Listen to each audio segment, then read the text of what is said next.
Hey, it's Locksmith here. Okay, so we're going to change the battery here on our smart remote for your Honda. Now, this one here, don't need any special tools, but you will need to be careful with this.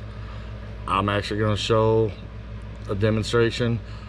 That way, if it does run into you run into this issue, you'll know how to correct it.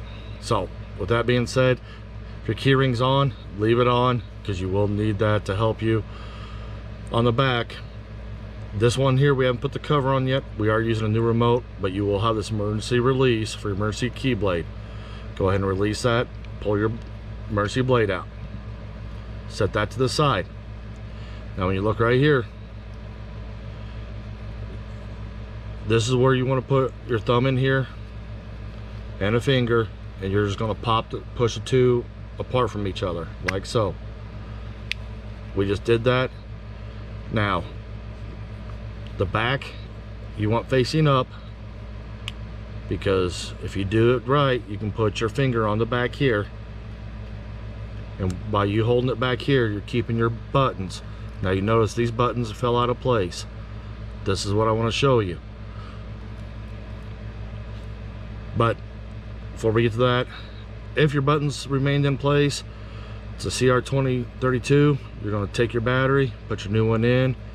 You'll notice you have the little indentations here to hold the battery. Go and put it in, push down.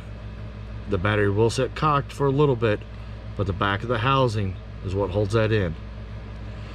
So we're going to show the buttons now that the buttons were actually popped out. You'll lift this up very carefully, and here's your buttons. You can do this without any tools, just using your finger. You're going to slide them back in.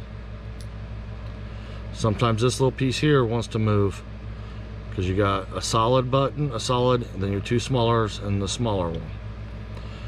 We've got them back in place. You do notice it does sit right here.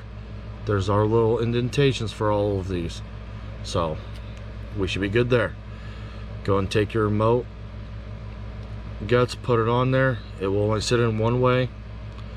Now that you got that, go and put the back part of the remote housing on there. Go ahead and gently squeeze it. I suggest before you try forcing it with pressure, you flip it over and look, and you see your buttons are there.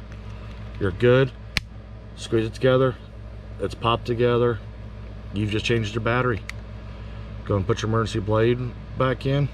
You notice it goes right there.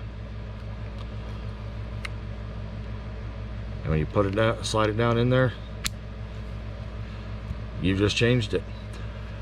Hopefully this video helped you out. If you did run into any of the problems, go ahead and give us a like, comment if this helped you out. And I'd like to say thanks again for watching SgtLocksmith.